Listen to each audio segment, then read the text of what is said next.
Bom dia, hoje é quinta-feira, 23 de janeiro e está no ar o Band Entrevista.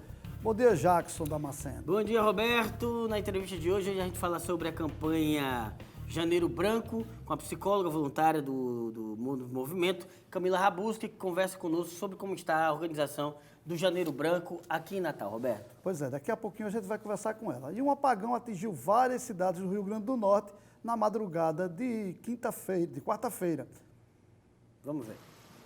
Semáforos apagados. Natal amanheceu sem sinalização de trânsito nos principais cruzamentos da cidade. Os motoristas tiveram que redobrar a atenção na ida ao trabalho nesta quarta-feira. Um apagão provocou o desligamento dos semáforos. A queda de energia aconteceu durante a madrugada e atingiu várias cidades do Rio Grande do Norte. O apagão foi registrado pela população.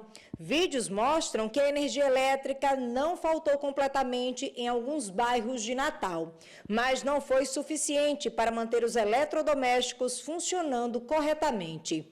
Após uma queda de energia aqui na Avenida Santa Luzia, em Nova Parnamirim, olha como é que está o ventilador.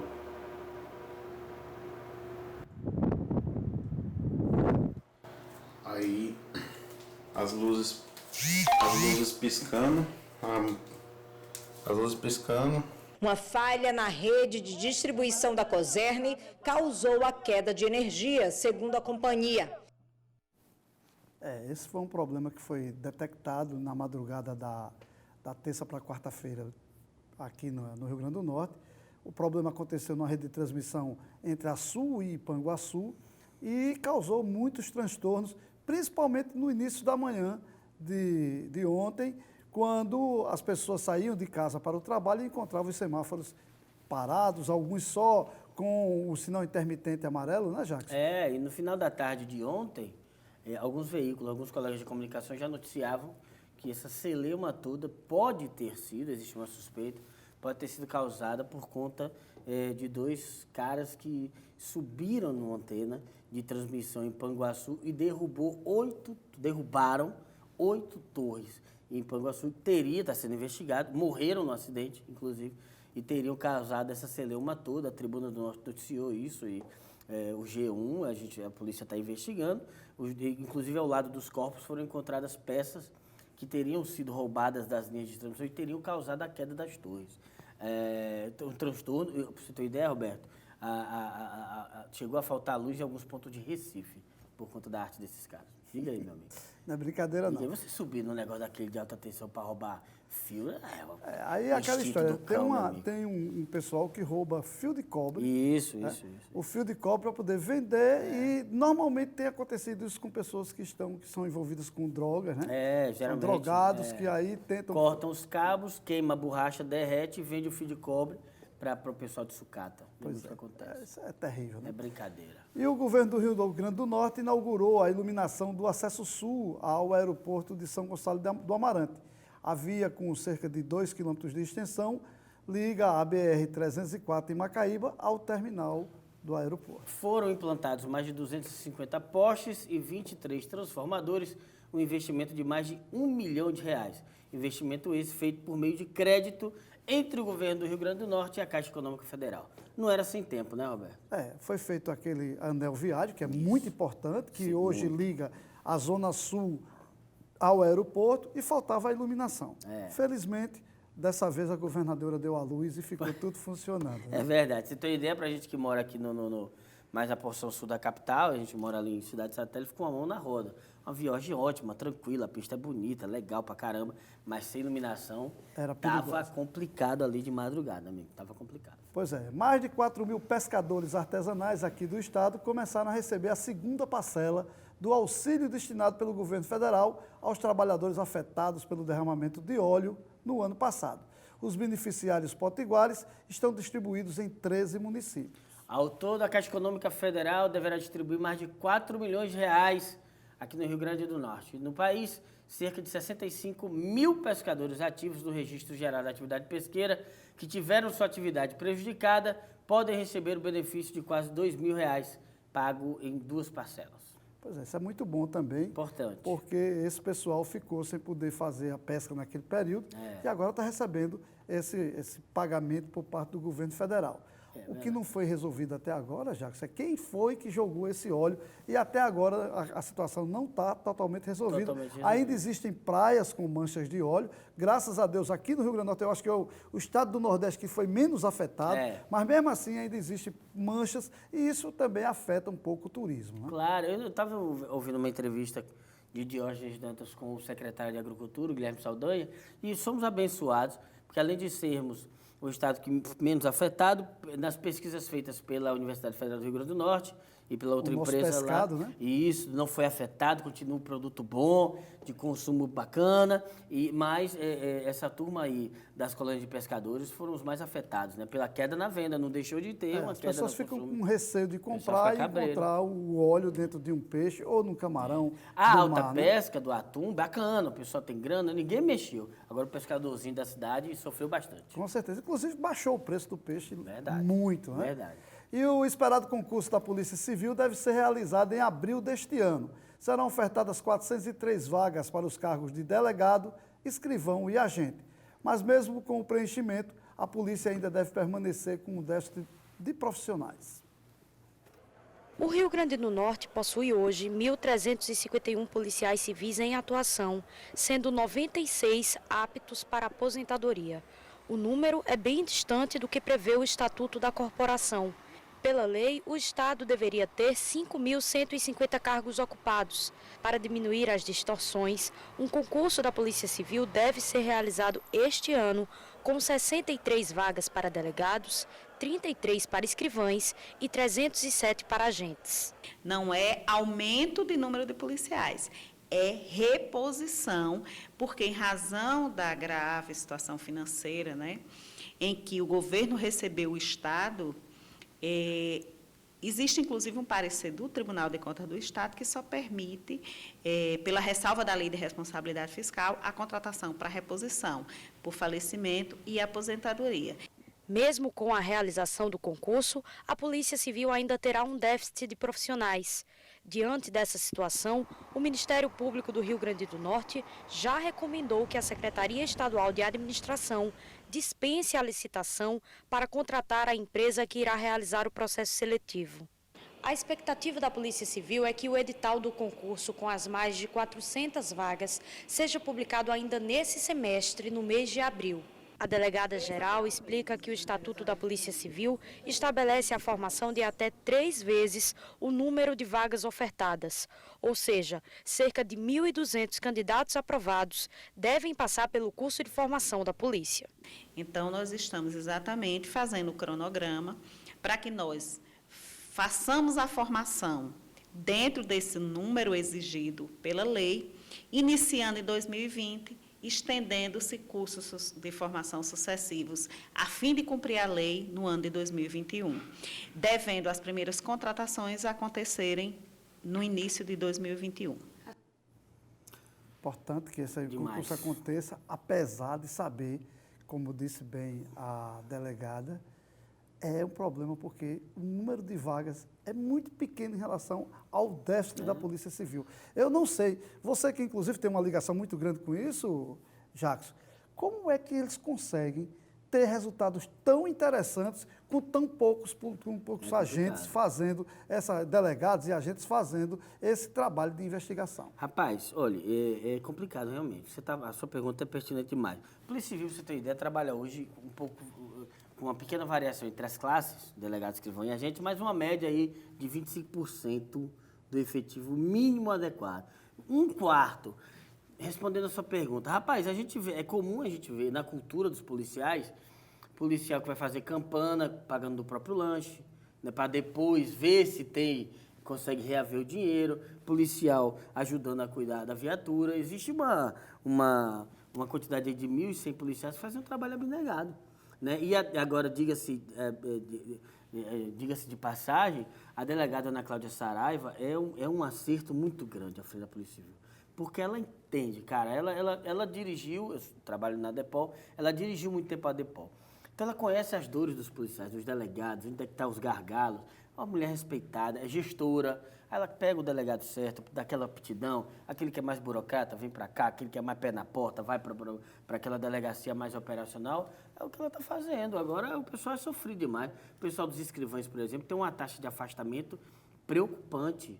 A Associação dos Escrivães está preocupada agora com o número de policiais afastados com problema de saúde mental, que inclusive é o nosso tema de entrevista hoje, que é o Janeiro Branco. O pessoal de polícia é vitimado demais. O número de policiais mortos por suicídio em 2018 foi maior do que o número de policiais civis mortos em confrontos no Brasil, pra você ter ideia. Não é brincadeira, né? Não, amigo, é sério, a situação é séria. E os moradores da zona rural de São Tomé, município da região Agreste Potiguar, começaram a ter água encanada. Foi construída uma rede de distribuição que tem como fonte a adutora Monsenhor Expedito. Pois é, essas famílias, Roberto, dependiam do abastecimento de carros, pipas e em períodos de estiagem precisavam encher baldes no Rio Potengi. A construção da rede de distribuição foi feita pelo governo do estado através de recursos do Banco Mundial. Que bom, né? Chegar água. Água na torneira é um negócio assim. E as pessoas precisam, Jackson, começar a ter o cuidado de não desperdiçar. O mundo, se tiver uma guerra mundial, certo? Não vai ser por causa do petróleo, não, vai ser por causa da água. De água. Então, e o Brasil é um patrimônio. O Brasil de tem água muita doce, água e, infelizmente, as pessoas desperdiçam. Você vê as pessoas também poluindo os mananciais. Então, as pessoas precisam começar a ter um pouco mais de consciência. Mudar essa cultura de que, eu pago a água, eu posso pegar e ficar jogando a água na calçada e jogando fora. Não é assim. Certo? O que a gente paga acaba sendo menos do que o que deveria pagar, se a gente levar em consideração que tem muita gente aí passando sede, que não tem água para tomar um banho. Então as pessoas precisam começar a ter esse cuidado, começar a poupar, começar a ter cuidado com o uso da água. Inclusive nessa época de fartura, né? Principalmente. Porque se a gente passou aí 6, 7 anos de seca, fazendo manobra, né, de remanejamento de água, agora que está começando a encher, que não é para desperdiçar, não. Vamos começar a cuidar a partir de agora. Né? Se a gente começar a economizar a partir de agora, vai demorar muito mais para secar os açudes. Jackson, o açude Gargalheiras, conhecido como Gargalheiras, o açude Marechal Dutra, lá em Acari, tomou 7% de água esses dias agora. Sabe com quantos por cento ele ficou? Com 7%, que ele estava totalmente seco. Então, assim, nós não podemos, certo, deixar que isso aconteça novamente, por mais que tenha 7 anos de seca. Então, isso é por causa também do desperdício. Vamos começar a ter essa consciência para não desperdiçar. É verdade. O Rio Grande do Norte teve a maior queda do Brasil no comércio varejista neste mês de novembro. Vamos ver a matéria. Em contrapartida ao crescimento nacional do comércio varejista, o Estado vem registrando frequentes quedas. Os dados foram divulgados pelo Instituto Brasileiro de Geografia e Estatística, o IBGE. Nós fomos um dos 5 estados do Brasil que teve redução em novembro em relação ao comércio de outubro. Isso pode decorrer especialmente das incertezas de pagamentos de final de ano, em que os trabalhadores resolveram adiar sua decisão de compra de novembro para dezembro, o que nós vamos verificar assim que tivermos os resultados do mês de dezembro referente ao volume de vendas do comércio. No levantamento de janeiro a novembro do ano passado, o Rio Grande do Norte também ficou atrás da média brasileira. Enquanto o Brasil teve um aumento de 1,7% acumulado nas vendas do varejo, o estudo aponta que o comércio potiguar conseguiu um acréscimo menor de apenas 0,2%. Ao longo do ano de 2019, até o mês de novembro, o Brasil cresceu 1,7% e o Rio Grande do Norte manteve-se praticamente estável. E isso decorre de que o Rio Grande do Norte não manteve o crescimento que aconteceu em 2018. Nós crescemos 7,5% no comércio potiguar, enquanto o Brasil cresceu 2,3%. Olha aí que resultado interessante. Pois é.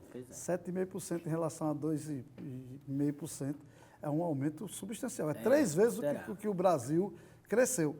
Parece mentira, né? É verdade. Nosso estado tão combalido conseguir crescer. Isso é maravilhoso e a gente espera que esse ano continue a crescer, que a economia se recupere ainda mais. A gente vai a um breve intervalo, mas não sai daí. Ainda nesta edição vamos conversar com Camila Rabuski sobre a campanha Janeiro Branco.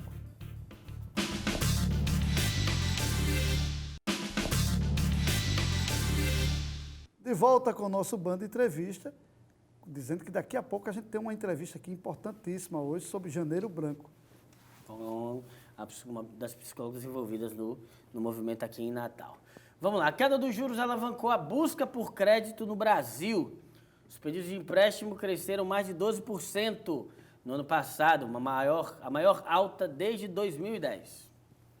As contas de água e luz se acumulam na casa da dona Terezinha. Afastada do trabalho há 10 anos, recebe auxílio-doença do INSS. No ano passado, sofreu um aperto no orçamento de casa. A saída foi recorrer a uma agência de crédito para pegar um empréstimo. Eu estava com as contas tudo atrasadas e eu não tinha como pagar. A busca dos consumidores por crédito nos bancos e financeiras teve em 2019 a maior alta desde 2010. O aumento foi de 12,4%. O índice foi alavancado pelos brasileiros que ganham em média entre R$ 500 e R$ 1.000 por mês, que foram os que mais recorreram aos empréstimos. Para esta economista, os números têm relação com a queda na taxa de juros e com uma retomada da confiança dos consumidores. Nós acreditamos que em 2020 o crédito vai ser um importante elemento para ativar o crescimento econômico, seja por parte do investimento, seja por parte do consumo das famílias. O que era para ser uma saída para a Terezinha acabou se tornando uma armadilha de juros bem elevados. Pago uma conta um mês, outro mês pago outra, uma atrasa, eu vou pagando as mais antigas, estou fazendo assim, é difícil. Segundo o Serasa, o número de inadimplentes no país ficou estável no último mês de novembro, quase 64 milhões de brasileiros. Mas o valor médio das dívidas diminuiu, na comparação com 2018. Em média, 40% dos consumidores brasileiros têm contas não pagas.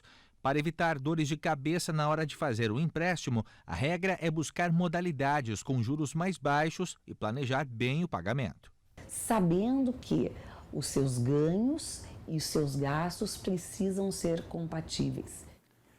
Pois é, o empréstimo vem crescendo, você tem responsabilidade para depois não se embananar aí o problema maior no pagamento, é que as pessoas de baixa renda começam a ter problema com recebimento de salário atrasado, esse tipo de coisa que você sabe que existe. Isso. E aí fica numa saia justa. No gargalo. Porque, na hora que a conta da água ainda demora um pouquinho a cortar. Isso. Mas a conta da luz, você sabe que atrasou duas, completou a segunda, 15 dias depois, saiu eles a vão terceira, lá, se você não pagar... eles vêm lá e cortam. E aí a pessoa vai e recorre a um empréstimo, e nem sempre esse empréstimo consegue ser pago. Aí cria mais um outro problema, porque suja o nome, tem uma série de outros problemas que vão ser. Sem contar também que alguns desses bancos colocam juros extremamente abusivos. Agiotagem legalizada. Agiotagem legalizada.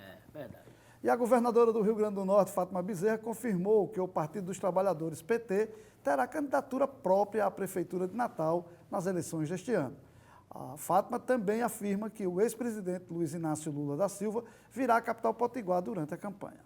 Entre os possíveis candidatos, o nome preferido da militância tem sido da deputada federal Natália Bonavides. Natália disse que não quer concorrer este ano porque prefere cumprir o mandato em Brasília. Apesar disso, Fátima destacou que a deputada é quem aparece melhor nas pesquisas internas para a Prefeitura de Natal. E aí, doutor Roberto, aí eu que pergunto, você que gosta de analisar o articulismo político, como é que o PT vem aí nessas eleições? É muito complicado, Jacques. Primeiro é o seguinte, se depender da vontade da deputada, ela não é candidata. Ela não quer. Ela já disse isso aos 4 ventos. Entretanto, hoje, só existe um nome fora o de Natália que gostaria, pelo menos é o que se imagina, que gostaria de ser candidato, aqui muito mais até para fortalecer o nome dele para daqui a 2 anos, que é o senador Jean Paul Prats. Que aí ele fortaleceria o nome dele na capital para daqui a 2 anos, independente de ganhar ou não a eleição, ele está forte para uma reeleição de senador. Isso. Se isso não ocorrer, o outro nome que o PT tem, que poderia ser utilizado, é o nome de Fernando Mineiro, mas que já foi candidato algumas vezes e que dificilmente, saindo candidato, vai conseguir lograr êxito.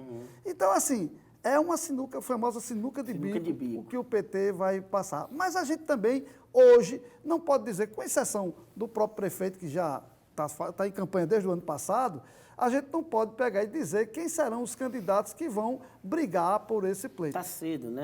Está relativamente cedo. Isso. Está chegando, porque a coisa está vindo aí, mas eles mesmos ainda não querem se colocar. Só que tem um aspecto que precisa ser levado em consideração. Março é o limite. Sim. Porque tem a história dos 6 meses antes, para que você se filie, se desfilie. E você da janela. Claro que as convenções só vão acontecer em julho, mas em março você já vai ter que mudar de janela. As nominatas, que esse ano é diferente, esse ano é eleição para vereador, cada partido vai ter sua própria nominata. Não tem mais aquelas coligações que existiam. Então, os partidos vão ter, no caso de Natal, a gente tem 29 cadeiras de vereador, e aí teremos 45 candidatos. Tem aquela história de que, no mínimo, 30% tem que ser do sexo masculino ou do sexo feminino. Então, tudo isso tem que estar sendo trabalhado já. Porque se deixar para trabalhar em março, não consegue fazer a nominata e, consequentemente, não conseguirá fazer com que determinado partido, tenha candidatos na proporcional. Quanto à candidatura ao executivo, a gente sabe que tem muita gente pretendente, tem muito pré-candidato. Saber se eles chegarão lá, se vão ser candidatos, aí é outro departamento. Não vai passar muita água debaixo dessa ponte. Olha, adotar hábitos saudáveis ao longo da vida pode adiar em até 10 anos o aparecimento de problemas cardiovasculares, diabetes e câncer. A conclusão é de um estudo feito nos Estados Unidos e na Inglaterra com pessoas de 50 anos, idade em que o risco dessas doenças aumenta consideravelmente. Que uma rotina saudável reduz o risco de doenças e aumenta a expectativa de vida não é novidade.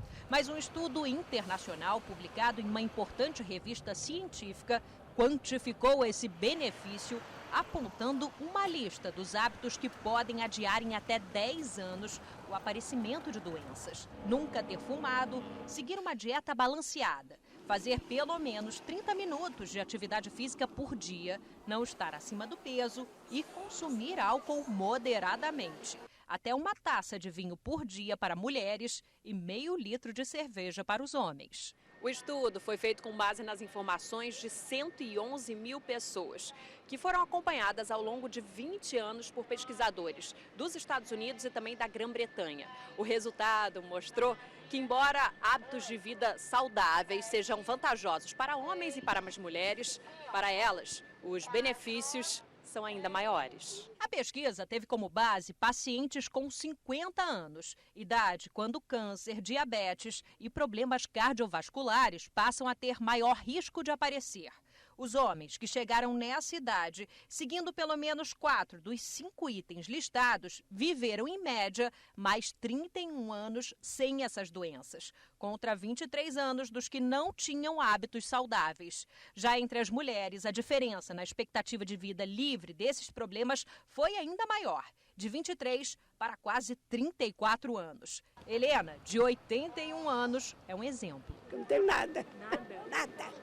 Sinto nada, não tenho nada, sempre pratiquei esporte, corria, sempre estava metido em alguma coisa. Sinal que tudo que eu resolvi fazer deu certo. Os pesquisadores afirmaram que as razões dessa diferença entre homens e mulheres não são claras, mas outros estudos apontam que elas, em geral, vivem mais porque são mais disciplinadas na hora de cuidar da saúde. E não é difícil encontrar exemplos. Olha só essa turma de ginástica voltada para a terceira idade. Eles estão lá atrás, sentados, e elas só na malhação. Muita fruta, muita ginástica, muita caminhada e a vida está aí. Se você ficar parada, você enferruja.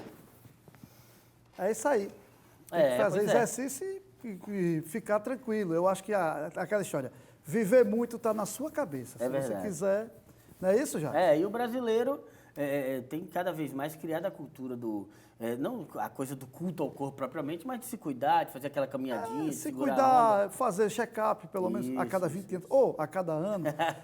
Cerca de 19 mil benefícios podem estar sendo pagos irregularmente à filha de ex-servidores públicos federais. Uma lei da década de 50 garantia o pagamento de pensões desde que as mulheres permanecessem solteiras. Mas o Tribunal de Contas da União descobriu que muitas beneficiárias fraudaram documentos para continuar recebendo os recursos. Na Suécia, Pelé encantava o planeta com o futebol apresentado. Os Estados Unidos se preparavam para pisar na Lua. E no Brasil, Juscelino Kubitschek estava às voltas com a construção de Brasília. Foi nesse mundo, em 1958, que JK assinou uma lei que, segundo o Tribunal de Contas da União, hoje apresenta indícios de irregularidades de quase 3 bilhões de reais por ano. Filhas solteiras de servidores federais tinham direito a uma pensão vitalícia, desde que não casassem nem ocupassem cargos públicos permanentes. Novas pensões foram proibidas em 1990. Quem já era beneficiado, no entanto, manteve o pagamento, tido como direito adquirido, o que incluiu familiares de ex-parlamentares.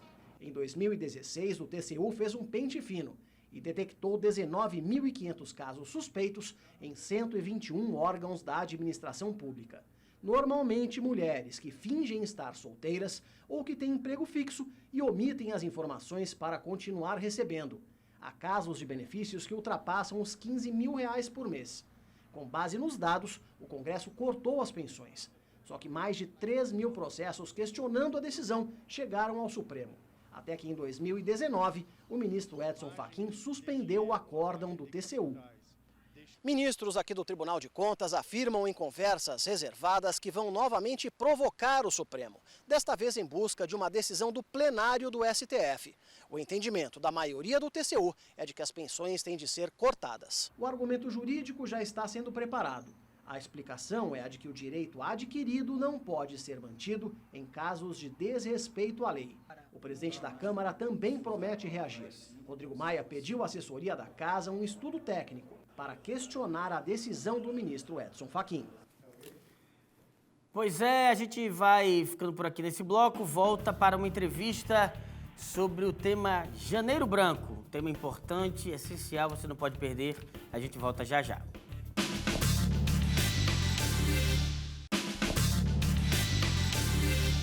De volta com o nosso Banda Entrevista e como havíamos anunciado, estamos aqui com a psicóloga Camila Rabuski, que vem falar sobre o Janeiro Branco. Bom dia, Camila. Bom dia. Bom dia, Camila. Fala pra gente, o que é o Janeiro Branco? Então, o Janeiro Branco é uma campanha de conscientização da saúde mental, que começou em 2014 e já está ganhando muito espaço. Então, a nossa ideia com essa campanha é chamar a atenção da mídia, dos políticos, da sociedade, para que falar sobre saúde mental seja cada vez mais natural, né? Seja mais comum. Camila, a questão da psicofobia vem sendo combatida há muito, né, pelos profissionais. E o Brasil vem ganhando alguma coisa substancial importante nesse sentido. Nos últimos anos, os temas vêm cada vez mais sendo falados na mídia, as pessoas vão se conscientizando dos problemas da saúde, da psique, mas ainda tem muito que ser feito? Tem muito que ser feito, em todas as áreas, na verdade, né? A gente trazendo aí para a questão de ansiedade mesmo. O Brasil é o país mais ansioso do mundo. Então, essa ansiedade faz com que as pessoas tenham psicofobia e outros transtornos também. Então, a gente tem que combater essa ansiedade para que resolva várias outras questões. Não é uma questão só, são várias questões envolvidas que têm que ser tratadas pouco a pouco. O Janeiro Branco é porque é uma bandeira, mas é um trabalho que vem sendo desenvolvido ao longo de todo o ano? Exatamente, Roberto, você tocou num ponto importante, né? Que traz essa questão do Janeiro Branco e acha que só é em janeiro. A gente fala entre nós, psicólogos, que é de janeiro a janeiro. Esse trabalho tem que ser feito diariamente. E a gente brinca com o Janeiro Branco também, mas, na verdade, é janeiro de todas as cores. Não tem que haver esse preconceito das cores também. Escolhemos a cor branca porque traz essa reflexão aí do final do ano, da virada de ano, de ser um mês mais reflexivo, onde a gente está pensando nas nossas metas, nos nossos objetivos. Então, a gente trouxe a questão do Janeiro Branco. Mas de janeiro a janeiro tem que falar de saúde mental e tem que cuidar aí do bem-estar. Camila, os problemas da saúde mental, além de enfrentar o preconceito, tem uma série de tabus, né? O brasileiro resiste muito a procurar o médico nesse momento. Porque eu não vou procurar médico, nem psicólogo, que eu não sou doido, que não sei o que, aquele monte de baboseira. Diante de um quadro de ansiedade que temos aí praticamente numa parcela enorme da população, por N motivos, pelos próprios distúrbios, pela questão dos estresses pós-traumáticos, a partir de que momento a família pode identificar ou a própria pessoa pode se perceber diferente e dizer assim, opa, está na hora de buscar um profissional? Agora eu preciso de ajuda, né? É exatamente quando eu começo a ter características de isolamento, perca da vaidade, muita irritabilidade, raiva excessiva, né? Então, a gente tem que ficar atento a esses sintomas e aí está fora de uma normalidade, aconteceu uma causa. né? Aconteceu um motivo, tem uma causa para aquilo. Mas aí se prolongou, epa, agora eu preciso de ajuda. E aí, indo no psicólogo, o psicólogo vai identificar se essa demanda é da psicologia ou precisamos da ajuda da psiquiatria. E aí uma coisa muito interessante mesmo que você tocou, Jackson, as pessoas têm preconceito ainda com isso e quando vai no psiquiatra, que o psiquiatra passa um medicamento, aí toma escondido ou diz que não vai tomar, que não quer tomar. Mas quando você vai no médico, que ele passa um medicamento para uma pressão alta, você toma todos os dias. Então, a gente tem que tratar a nossa saúde mental assim como a gente trata a nossa saúde física, né? E o medicamento, ele não é viciante também, é outro mito.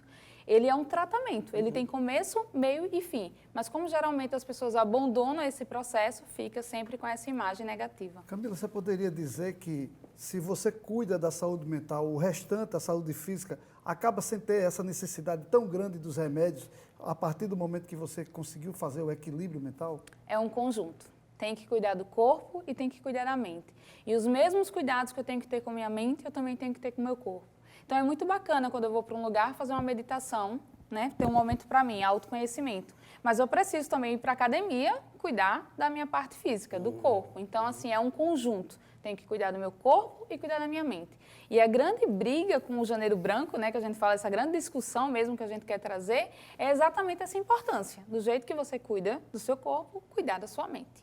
Camila, hoje existe uma convivência melhor, né, entre os profissionais da saúde mental e muitas pessoas têm dúvida sobre quando procurar um, quando procurar outro. Mas é importante que se diga que esse diálogo maior existe e há problemas de um lado, há problemas com o outro, há problemas que o tratamento é multidisciplinar. O importante é que a pessoa procure ajuda e o próprio profissional vai dizer o caminho para ela se tratar. Exatamente. E hoje a psiquiatria está muito unida à psicologia, hoje a gente está bem unido mesmo e entendemos que tem momentos do tratamento que só a psicoterapia não resolve. Eu preciso do medicamento. E aí a medicação é com o psiquiatra. Então, essa união ela tem que haver mesmo. E também existe aí os tratamentos alternativos. Sim. Eu não sou contra, eu acho que assim, o que funcionar para você, você tem que adotar. Então, se você prefere um tratamento mais alternativo, tudo bem. O importante é que funcione e que você esteja bem com isso. Mas tem que procurar a ajuda de um profissional, caso alguns sintomas fiquem assim muito claros, né? Como a questão do isolamento mesmo, perder o sentido da vida, acordar e tipo, para que eu estou aqui? Para que eu vou para o meu trabalho? Fazer aquelas coisas forçadas, perder o estímulo de sair com os amigos. Então, se isso fica muito forte, tem que procurar ajuda profissional. Quando isso está muito patente, às vezes a própria pessoa percebe, mas é muito comum que as pessoas não se percebam. No trabalho, no local de que você está mais tempo, normalmente não é nem em casa. Nesses locais, as pessoas, os amigos, os colegas de trabalho, podem ajudar fazendo uma reflexão e até indicando para que essa pessoa procure o especialista? É engraçado, né? Os amigos, eles percebem, mas eles ficam com medo de chegar e de falar alguma coisa. Então, assim, o primeiro ponto primordial, assim, é o não julgamento. Olha, já que você está passando por isso, por exemplo, o Roberto está passando por isso, então como é que eu posso tentar ajudar? É se aproximar, é acolher. Se essa outra pessoa gosta de afeto, é fazer um afeto. Mas tudo sem ser tão declarado, sem dizer, você está precisando de ajuda, eu estou aqui. Porque quem está precisando de ajuda e escuta muito isso de uma maneira bruta, acaba não tendo efeito, né? A pessoa entra, sai, não escuta e Chega aí não como tem uma efeito. mensagem de raiva, de desaforo e não de carinho. Exatamente. E é como se você tivesse a perda da autonomia. Eu perdi o controle, eu realmente estou precisando de ajuda. E aí isso faz com que a pessoa adoeça mais, essa falta da autonomia. Próximo sábado vocês fazem um evento lá no Parque das Dunas. Como é que vai ser esse evento? Qual é a ideia do evento? Exatamente. Aqui no Rio Grande do Norte, nos destacamos, a gente fez várias ações esse ano e no dia 25 estamos encerrando com uma ação no Parque das Dunas, uma ação gratuita, aberta ao público, que na verdade os psicólogos vão estar lá, a Larissa está à frente, né? Vai estar lá entregando um panfleto, distribuindo um abraço, conversando sobre saúde mental, perguntando, ouvindo. Bacana. No próximo dia 25. Além de um evento que chama a atenção para a causa propriamente, não deixa de ser ali um primeiro acolhimento, uma dica, ou uma orientação, né? Vai ter essa serventia também. Exatamente, a ideia é essa, psicoeducar, né? O Leonardo Abraão, idealizador do Janeiro Branco, ele fala muito assim, sem psicoeducação não haverá solução. Então, os suicídios, eles são sim evitáveis e a gente precisa fazer isso. E um dos passos é psicoeducar a sociedade. Abraço terapia é um bom remédio? É um bom remédio, eu acho que é o melhor remédio. A ciência já comprova, né, que abraço faz muito bem. Bacana. Ô, Camila, e aí, no sábado vocês encerram a campanha, mas é como você havia dito, vai de janeiro a janeiro. Quais são os próximos passos? Então, a gente vai muito nas universidades, nas escolas, nos próprios postos de saúde. Cada psicólogo, no seu tempo, acaba fazendo uma ação para psicoeducar. E aí tem um site do Janeiro Branco Oficial, que você pode entrar em qualquer momento do ano, que tem lá várias entrevistas, várias palestras, que você pode entrar e acessar também e sair compartilhando. Inclusive, você de casa que não é da área da saúde também pode contribuir. Entrando no Facebook oficial do Janeiro Branco, compartilhando uma postagem. Qual é o endereço? Janeiro Branco Oficial. Ô Camila, uma outra coisa também que é importante que se diga é que se nas outras áreas da saúde acontece, né, na área da saúde mental também, importante que, ao mesmo tempo que a família possa ajudar perguntando, chegando junto, dando atenção, é importante não misturar isso com a coisa da automedicação, de achar que o carinho da vovó também vai cuidar, que não é a ajuda de um especialista. Sim. É importante que se delimite essa ajuda, que saiba entender a interferência, quando necessário, de um profissional. De um profissional, temos que enfatizar isso. Então, tá com esses sintomas, tem que procurar um profissional. Que as pessoas fazem muito isso. Quando não é a vovó, que é um carinho muito bom, né? Acaba indo lá para o médico do Google, né? Google. E aí vê lá os sintomas, às vezes... Doutor Google, exatamente. Nem tem todos aqueles sintomas, mas quando você começa a ler, você começa a criar. Ai, meu Deus, eu estou com isso. E aí vem a autossugestão. Exatamente. E aí, acontece muito dentro do consultório hoje. As pessoas sentam e dizem, eu tenho isso. Eu digo, tem isso baseado em quê, né?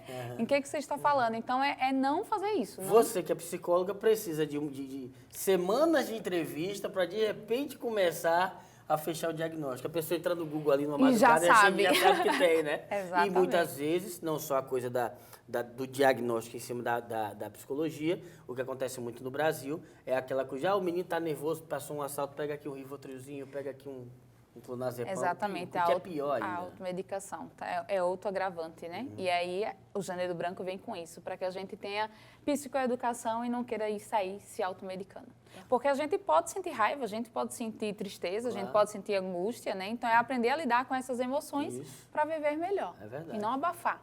Camila, para encerrar, o Janeiro Branco, você já deu aqui já esmiuçou para a gente, mas assim, como é que tem sido hoje o trabalho? Antigamente a gente sabia que, por exemplo, tinha os hospitais especializados nisso, eles ficavam recebendo muitas pessoas e começou a mudar. Como é que está sendo feito esse trabalho hoje com a psicologia e com a psiquiatria para evitar até de que essas pessoas acabem dentro de hospitais? Certo, a gente está muito no trabalho preventivo, né? Antigamente as pessoas procuravam um psicólogo quando tinha um problema muito grande. E aí começou o tabu, começou o preconceito. Hoje a gente está fazendo uma campanha falando para as pessoas que você pode ir no psicólogo estando bem, para querer se autoconhecer, controlar as suas emoções, conhecer suas emoções e assim viver de uma forma melhor. Então, a gente está trabalhando muito na prevenção e não só no tratamento. Esse está sendo a nossa tecla aí principal. A pergunta, só me permita, Roberto, antes da gente terminar, a sua questão me remete a uma outra, e a gente sempre pergunta isso aos profissionais de saúde aqui. Ótimo, vamos lá, vamos procurar o psicólogo, vamos procurar o psiquiatra e tal. E a rede pública, Camila, né? A gente sabe que a saúde pública do Brasil é caótica e não é de um governo nem de outro, uma questão histórica. Ou a psiquiatria ainda tem muito a desejar, deixa muito a desejar, mas você tem aqui um psiquiatra ou outro do posto de saúde, começa pela... E a psicologia? As pessoas perguntam muito onde é que tem serviço, se na universidade tem, onde é que tem o serviço de psicologia. Existem postos municipais sim. Tá essa questão, hein, Camila? A psicologia nós temos nas universidades, tá? Os serviços. Os serviços, assim como no posto de saúde, você pode conseguir um encaminhamento. Sim. Não é fácil mesmo, não é simples mesmo, é uma grande crítica. Você entra numa fila de espera e isso pode levar meses. Mas aí eu falo da seguinte forma, é melhor estar numa fila de espera e ter a oportunidade de ser atendido, ou eu nunca entrar nessa fila de espera e continuar meu processo de adoecimento sem ter nunca chance de ser atendido, certo? Deixa eu te fazer uma pergunta mais direta e você continua. Tá. Para continuar mesmo. Tem psicólogo na rede pública? Existe na rede pública municipal? Tem psicólogo na rede pública, mas não é ideal, fácil. não. Mas, mas existe, assim como a psiquiatria. Agora, a lista de espera realmente é gigante. Assim como as universidades oferecem esse serviço. Mas aí você tem que ir lá, tem que comprovar a baixa renda, tem que entrar na fila de espera. Tem a fila. E dependendo do seu problema, realmente ele vai aumentar até você chegar a ser atendido. Não, e a situação é tão grave que até nos planos de saúde, Existe fila de espera Existe também. fila de espera nos planos de saúde. Está lotado os atendimentos por plano de saúde Está também. faltando psicólogo ou está faltando os planos contratarem os psicólogos? Está faltando os planos contratar os psicólogos. O Brasil ele é o segundo país que mais tem psicólogos, né? Nós somos riquíssimos em psicologia e cada ano estão se formando aí um número enorme de novos psicólogos no mercado. Torcer para que a situação melhore, né? Camila, mais uma vez, abrir aqui as nossas câmeras para você convocar as pessoas a estarem lá no sábado, lá no Parque das Dunas, para esse evento do Janeiro Branco. Então, dia 25, às 9 horas da manhã, estará lá uma equipe de psicólogos e estudantes de psicologia trabalhando a saúde mental, distribuindo sorrisos e abraços. Vem com a gente, vem de branco se preferir, né, se gostar da cor, para refletir, para aprender, enfim, para ser acolhido. Bacana. Obrigado, viu, Camila, pelo Obrigada parabéns a vocês. pelo trabalho que vocês fazem. Obrigada Agradecer a Camila Rabuski, dizendo que o nosso Banda Entrevista vai ficando por aqui. Tenham todos um bom dia e até amanhã, mas não saia daí, que a programação continua.